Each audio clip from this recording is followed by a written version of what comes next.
Assalamualaikum, apa kabar semua? Kembali lagi bersama saya Rizal Fauzi. Sekarang saatnya saya review Amazfit GTS 4 Mini yang udah saya pakai kurang lebih 3 hari. Gimana pengalaman saya menggunakan Amazfit GTS 4 Mini selama 4 hari itu? Yuk kita mulai. Oke, di video unboxing saya bilang kalau saya suka ya dengan refresh yang diadakan oleh Amazfit di GTS 4 Mini ini.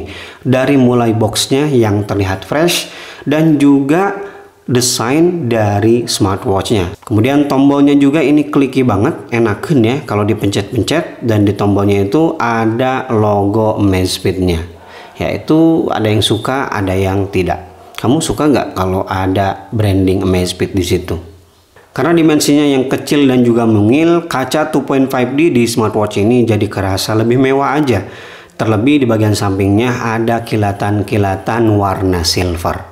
Begitu juga dengan strapnya ya, ini terbuat dari rubber dan saya suka ya strapnya, ini lembut banget dan sistemnya sistem baru seperti yang saya sebut di video unboxing kemarin ya. Ini baru aja diadopsi oleh Amazfit karena beberapa smartwatch sebelumnya tidak ada ya yang menggunakan sistem strap seperti ini. Tingginya hanya 40,5 mm dengan ketebalan 10,5 mm dan bobot yang hanya 31 gram aja, menjadikan saya sangat nyaman menggunakan Amazfit GTS 4 Mini ini seharian. Ya, meskipun menurut saya pribadi ya kurang cocok karena terlalu kecil di pergelangan tangan saya, tapi menggunakan smartwatch ini jujur sangat-sangat nyaman ya karena ringan tadi dan juga mungil. Untuk strapnya menggunakan quick release ya, bagi kamu yang pengen gonta-ganti atau kurang suka dengan strap ini gampang banget ya, tinggal cari aja yang ukuran 20 mm. Untuk kualitas warna dari layar yang dihasilkan dari Amazfit GTS 4 Mini ini gak usah dipertanyakan lagi ya, karena layarnya udah menggunakan panel AMOLED di layar seluas 1,65 inci. Ya khas layar-layar AMOLED lah ya, warnanya keluar, kemudian hitamnya juga pekat. Itu yang bikin saya betah menggunakan smartwatch menggunakan layar AMOLED. Satu hal yang kurang saya suka ya di GTS 4 Mini ini, kalau kita menggunakan watch face yang beranimasi itu agak sedikit terlihat berat. Itu aja sih yang jadi masalah saya di UI dan juga UX di Amazfit GTS 4 Mini ini. Selainnya atau selebihnya semuanya mantap, lancar jaya. Jadi ya saya sarankan jangan menggunakan watch face yang menggunakan animasi. Ya pakai yang statis-statis aja. Sayang sekali memang ada perbedaan antara ZOS smartwatch yang mahal dengan yang murah dari Amazfit. Sedikit sindir lah Harmony OS ya. Harmony OS itu meskipun smartwatch atau smartband harga 500 ribuan, tapi tetap experience-nya tuh kerasa full, kerasa mantep. Ya semoga ini bisa diperbaiki ya di Amazfit GTS 4 Mini atau kedepannya dari ZOS. Kemudian untuk fitur olahraganya ini juga udah mendukung olahraga yang sangat super banyak, yaitu 120 lebih jenis olahraga. Jadi kamu mau nyari jenis olahraga apa, insya Allah sih bakalan ketemu di Amazfit GTS 4 Mini ini. Udah built-in GPS juga, untuk rekaman GPS-nya nanti bakal saya kasih lihat di video terpisah aja ya.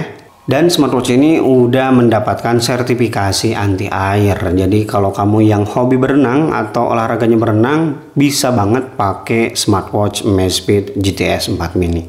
Gimana dengan sensor kesehatannya? Terbilang lengkap ya. Yang pertama ada BPM untuk mengukur detak jantung. Tidak ketinggalan ada juga SpO2 untuk mengukur kadar oksigen dalam darah. Dan ada juga fitur untuk mengukur kadar stres ya.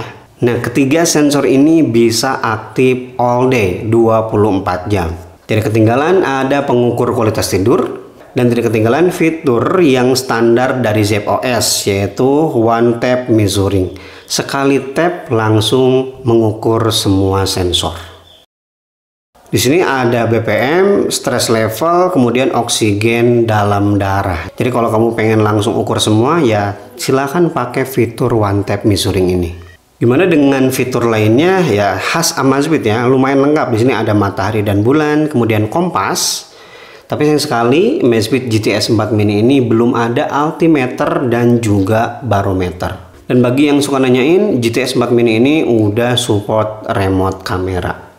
Nice. Dan yang saya suka dari ZOS itu di pengaturan smartwatchnya lumayan lengkap. Bahkan saya katakan salah satu yang paling lengkap. Yang terakhir, gimana kualitas baterai dari Amazfit GTS 4 mini ini? Ya, meskipun smartwatch ini masuk kategori mini, tapi ternyata baterainya bisa bertahan lama. Dalam skenario saya, selama 3 hari smartwatch ini hanya berkurang sekitar 35% aja. Nice. Tapi itu dengan catatan ya, tanpa menggunakan always on display. Jadi kalau kamu pakai AOD, pastinya ya bakal lebih boros baterainya.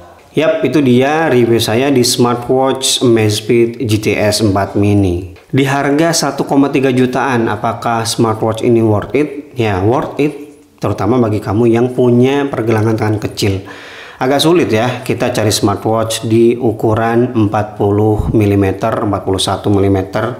Ya, ini salah satu pilihannya. Dan kamu suka dengan smartwatch berdesain kotak. Gimana? Kamu udah pakai smartwatch ini atau belum? Kalau kamu sudah pakai dan punya pengalaman berbeda dari apa yang saya ceritakan di video ini, silahkan tulis aja di kolom komentar.